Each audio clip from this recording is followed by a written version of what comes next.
Ferguson do battle here against Shan Zhengdong. For Zhengdong, 10-0 with Green-Red Eldrazi. A lot of players, both in this tournament and viewers at home, wondering, can Green Eldrazi do it? Is this a good deck to be playing? And the answer apparently is yes, as we have one 10-0 atop the standings and casting in Oath of Nissa. Going to reveal Wooded Foothills to start off round number 11. Also, you'll notice that second block of text there. You may spend mana, so et cetera, et cetera.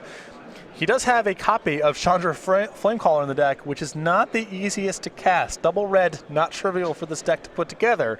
So that is not just flavor text. Got some functionality here. Yep. A Hangerback Walker for 1 here. And a passing the turn back over to Ferguson, who started with just a copy of Shambling Vent.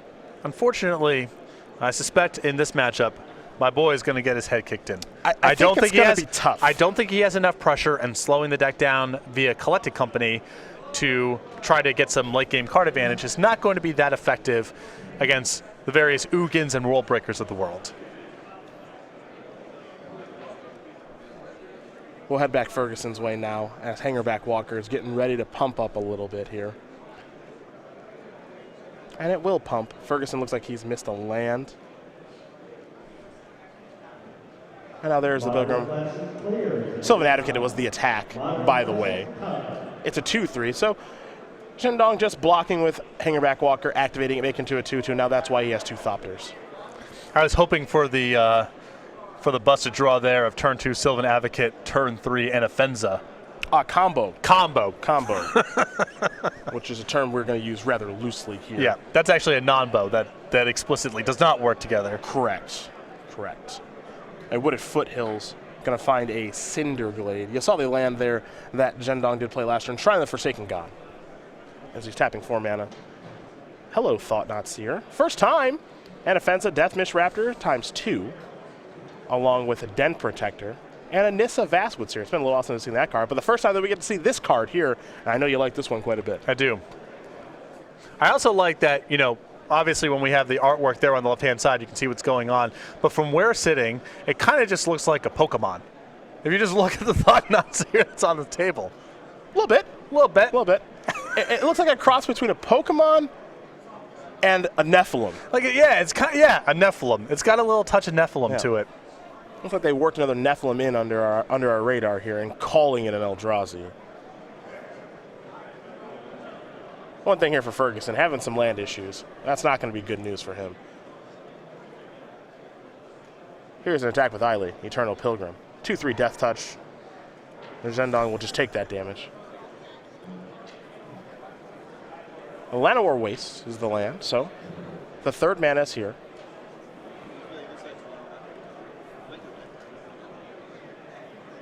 And now here's Deathmish Raptor. Ferguson will have to take some damage to cast it, but it has arrived.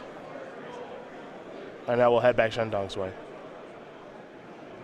Time to draw a card. Wooded Foothills in hand. No ramp yet this game, though Explosive Vegetation drawn right on cue. There's a Wooded Foothills. And now here is Explosive Vegetation. And now Ferguson is at the mercy of whatever Sean's hand looks like. Yep. A forest, a mountain, and a forest. Explosive Vegetation finding 2 lands, Wooded Foothills finding 1, for the record. So one of those lands technically should be untapped.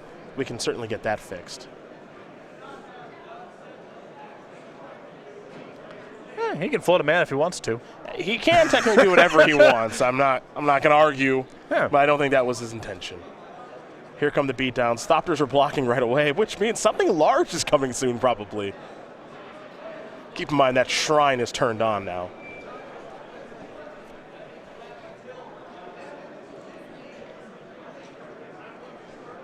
Ferguson's start just much too slow here. Yeah. Missed some land drops, unfortunately. With the Shrine, it'll tap for a single colorless or 2, but you can only spend mana to cast colorless spells and activate this ability only if you control 7 or more lands when you're adding 2 mana. Much more conservative than previous designs in this space, such as Ancient Tomb. And Temple of the False God. Well, this taps for a colorless right away. Those are just different designs. True. Temple of the False God is probably a more powerful Magic card on the balance, but they are just different. I always liked that card. That was cool. Well, in that block, there were so many busted 6-drops for the time. What's the big creature? Chandra. Oh, I was hoping he only had the one mountain in play. So the Oath of Nissa. Yeah, could play a role. Here is Chandra Flamecaller. Andy Ferguson does not want to play anymore, I think. Oh, actually, never mind. Chandra's minusing to kill a bunch of stuff. Oh, that's fun. -3, kill all your stuff, leave my Thought-Knot Seer. Hey, that's neat. And now I believe next turn we begin to Stone Rain. I would select Shambling Vent. Find out what Shan wants to do in a moment. And now he's got 2 Shambling Vents he can choose from. Still going for it. It's a tough road to hoe here for for Andy Ferguson. I'm not sure there's much bluffing to be done either. No, I don't think so. It's going to be hard to catch up that way, too. Here's an Anafenza that's going to require 2 life to be cast, so Ferguson will fall down to 8. So if Shan can get this off the table, he's just dead on board to the Chandra plus the attack, as Ferguson has taken quite a bit of damage here off of his Llanowar Wastes. There is that, too. 4, 5, 6. We want something big. Maybe he has Kozilek in hand, but a little short to cast that. So it will be World Breaker. Ask and you shall receive. Nice. Exile that Shambling Vent. 5/7 reach. Make a couple of 3/1 elementals with Chandra. Now there are some blocks, some damage will come through. And Zhengdong will just pass the turn back over to Ferguson, who will now concede the game. So, Zhengdong will win game number 1 here over Andy Ferguson. Green-Red Eldrazi up a game over Abzan Company, making that one look pretty easy. And I think this is a pretty good matchup for the Eldrazi deck. Yeah, Ferguson's deck is a little bit on the cumbersome side. He doesn't have quite the same amount of pressure as builds of Abzan Aggro do. I already think that Abzan Aggro's matchup is not great here. Ferguson's deck even more ponderous than that. And if we're trying to play around turn 6 or turn 7, I know who's doing the more powerful stuff, even if Ferguson has copies of Collected Company. Well, let's take a look at the sideboards here, folks, and we will start with Andy Ferguson and his 4 Ration Clerics, 3 Duress, 2 Silk Wraps, a Feldar Cub, a Pileus Horde, an Infinite Obliteration, a Warping Whale, a Kalitas, Trader of Get, and a Murderous Cut. I want to go after the hand here with the Duresses. You break up the mana acceleration, make him play an honest game. Deck's a lot slower. I think Warping Whale is an acceptable card for the same reason. Tons of sorceries all over the Green-Red Eldrazi deck. And I can get behind the Infinite Obliteration because typically pretty solid here, even though it's not as good as it used to be in this matchup. Other side of things here, for Green-Red Eldrazi, 2 Natural State, 2 Crumble to Dust, 2 Jati Offshoot, a Kozilek's Return, 2 Ugin the Spirit Dragon, 2 Winds of Kalsisma, 3 Roast, and a Void Winnower. I would imagine if Roasts are in the sideboard, it's for matchups like this against mid-range creature decks that have a lot on the ground. I like Ugin in this matchup as well, as Ferguson is deploying a lot of colored permanents, so Ugin's a great card to have at the top end. Well, we will now take a look at the Season 2 schedule on the SCG Tour, where it will start with the Columbus Invitational Weekend. Remember, that counts for Season 1 and Season 2. So that's important to note with the change to the SCG Tour. And then a lot of awesome new dates that were announced on Friday. Exactly. Back-to-back Modern Opens in Milwaukee and Indianapolis to start off the season. Then back-to-back Standard in Atlanta and Orlando. We then head to Dallas for a Modern Open. After Dallas, we go to Worcester for Legacy, Standard in Columbus, Standard in Baltimore. Then the August Regional Championship. We'll get more information to you about that event as we get a little bit closer. A Modern Open in Syracuse, and then the Invitational in New Jersey. Modern and Standard is the Invitational formats, August 19th through the 21st. Looking forward to all of those dates, and we'll have more details about some of the fun stuff that's involved during Season 2 of the SCG Tour, like the featured playmat and some other goodies a little bit later this year. But now we turn our attention back to Andy Ferguson versus Zhengdong Shan, excuse me. It's Abzan Company and Green-Red Eldrazi, and Green-Red Eldrazi looking nice. I'm liking what we have here. I'm playing in Columbus next weekend. Matthias Hunt, Ryan Overturf doing that show next weekend, so make sure you stay tuned next weekend for that here at twitch.tv/SCG Live. And I might be looking at this Eldrazi deck, man. You do love a Tron. You love to play decks that allow you to humiliate your opponent. Exactly. And chaining together World Breakers and going after their lands. This is where you and I might overlap in our tastes and decks. It's rare that it's really the case. I love it. World breaker you into submission, where you don't want to play The anymore. problem is I would probably not play this deck well because I would just be bringing in Crumble to Dust in every matchup. Just always trying to kill their land. Yeah. You have a problem. Especially now. I mean, people playing with Sylvan Advocate. I mean, you need 6 lands for that thing to be worth very much. I'll just cut those down, as will a roast there from Zhengdong. Seen a lot more Sylvan Advocates than I thought we would this weekend. Yep. To me, it makes a lot of sense if you're expecting a lot of fiery impulses and wild slashes. You play it on the play. If your opponent has a shock on the draw, they can't do anything, and then you can, capitalize on that tempo. Here's Nissa's Pilgrimage. Couple of forests on the way, one in hand, and then one to the grip. So that's done resolving. Warping Well is a pretty ambitious sideboard card here. You think so? Looks like he's only got 8 colorless sources of mana. He's got 4 Caves of Koilos and 4 Llanowar Wastes. Well, it's only one. Yeah, but you only got 8 lands. It's not like you have all that many lands, I mean, it is ambitious, but it's a pretty good card. Yeah, it's sweet for the right matchups, and I think it's probably pretty powerful here as all the random spells are sorceries, and you really need to get those resolved to get the ball rolling. But this is ambitious. 8 is a little light for me. And you're going to search up a forest here with his Windswept Heath. What's the big follow-up? A morph. Could be anything. Could be anything. This is already shaping up to not look good here for Ferguson. We're already hitting he's at the mercy of Shan's hand kind of territory. Yeah. 4 mana. Explosive Vegetation. Well, if it was bad before, it's getting worse now. And Ugin is in hand. Yeah. So, Just saying. A forest and a mountain are the weapons of choice here for Zhengdong. This is looking tough. I'm looking forward to the Sean Corey McDuffie showdown if that were to happen. Oh, yeah? The 2 extreme ends of the format. The Atarka Red versus the Green-Red Eldrazi. Yep.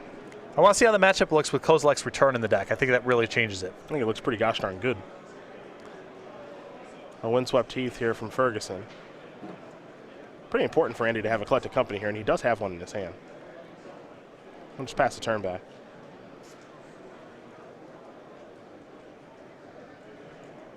Zhengdong will draw. Oath of Nissa.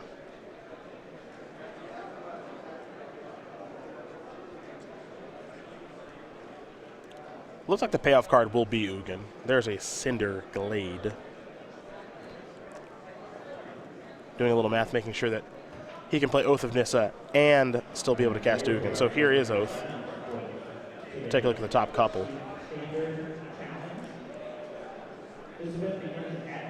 Consult the hand here. And Zhengdong will figure out what he wants to take.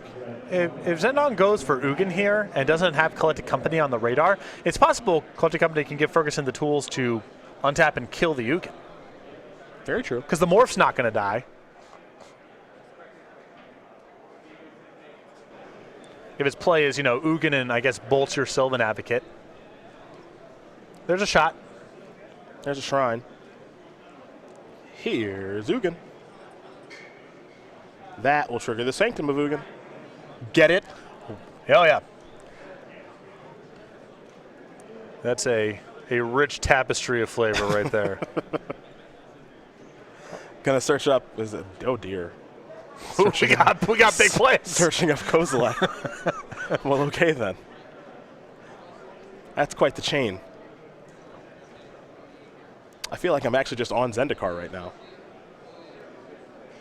All right. I mean, did Ugin work with the Eldrazi? I feel like the answer is no. Matthias knows this stuff. Yeah, almost assuredly. I don't know if it's necessarily a flavor home run, but there's a chance Ugin just does not care for the people. He might not care for people on Zendikar. I don't want to be misquoted here because I have no idea. Yeah, rumor has it Ugin locked up the the Eldrazi. I want to say that was a very sharp play there for Shan. If he went after the Den Protector, it's probably because he had Collected Company on the radar and wanted to raise the opportunity cost. You either cast Collected Company this turn, or you get nothing off of the Den Protector. The reveals here are Anafenza and Matter Reshaper's debut. Okay, that's a pretty big hit. Yeah. 7 points of power, and a creature that taps to attack. Very nice alongside Anafenza, because Ferguson did not have that up until this point. That's very true. Sylvan Advocate and Anafenza, a non-bow. But good cards on their own. Sure. Well, at least now he can get Ugin off the board. I'm not sure if he can be Kozilek, but Ferguson can get 4, 5, 6. Yeah, he's got it covered. Well, I'm curious if he just wants to attack Zhengdong and not Ugin. That's all I was trying to think here, because that's an attack for 4, 8. It's an attack for 10. Well, I think the problem is, he goes untap, wipe your board, Kozilek. Now you got to be able to beat this. Wipe your board that's not colorless would leave the Matter Reshaper behind. It's 4-power creature. Right, but your Kozilek is much larger than 4 power. Again, not wrong. Not wrong. 4 power might not be enough. It's close. You're right. You're right that it is close, but I think probably correct here for Ferguson to get Ugin off the table. Here's a Shrine.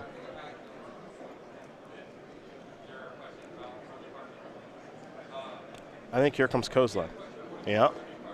When you cast it, if you have fewer than 7 cards in hand, you draw cards equal to the difference. It has Menace, and it's still on the stack, as it should be, because you want to resolve this Collected Company, which is exactly what Ferguson's going to do. Right. If Kozilek hits the table and then Shan draws something like Explosive Vegetations off of the Kozilek trigger, it's no good. Can I offer you a Pitiless Horde and a Matter Reshaper? Yes, you can. Absolutely. Yes, you can. Pitiless Horde does cost 3 mana and it has 5 power.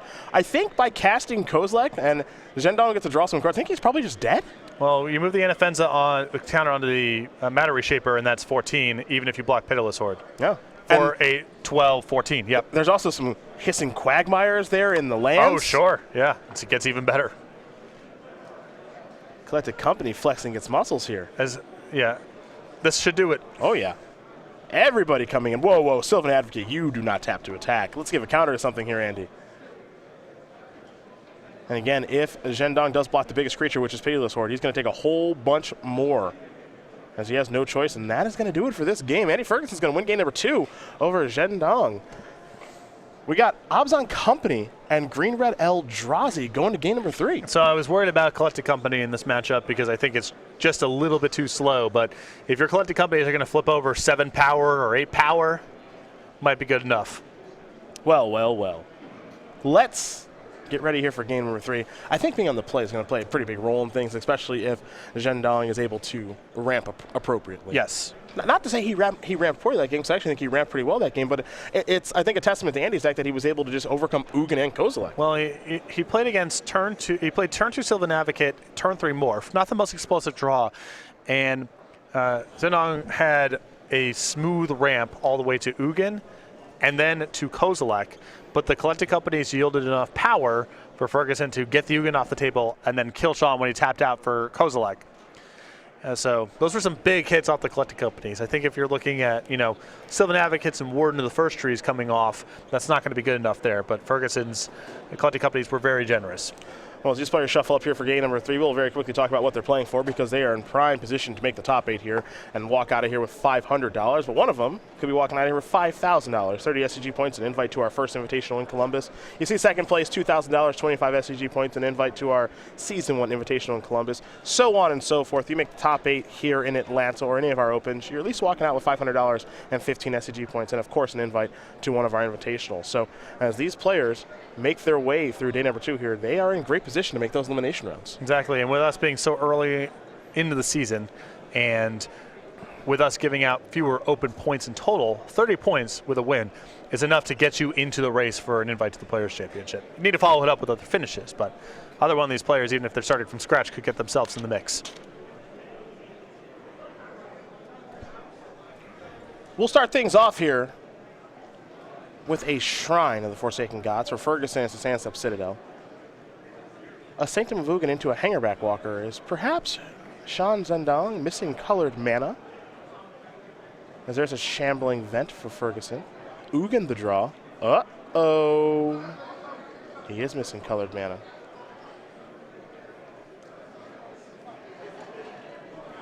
A forest. And a, ooh, hello. Pitiless Horde just straight up gonna get you. Another Ook in the draw step. Let's go Andy Ferguson's way. He'll take 2. Gonna fall down to 18.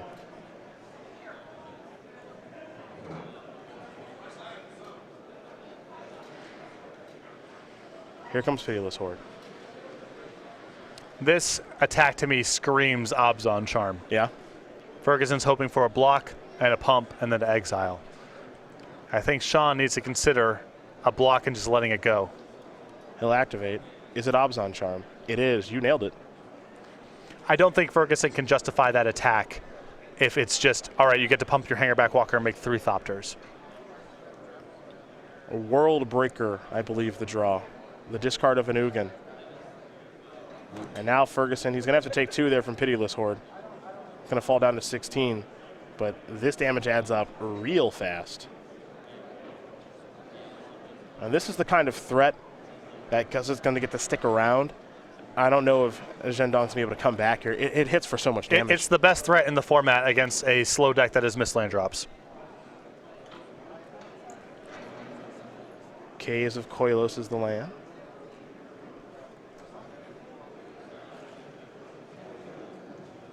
And there's a Sylvan Advocate.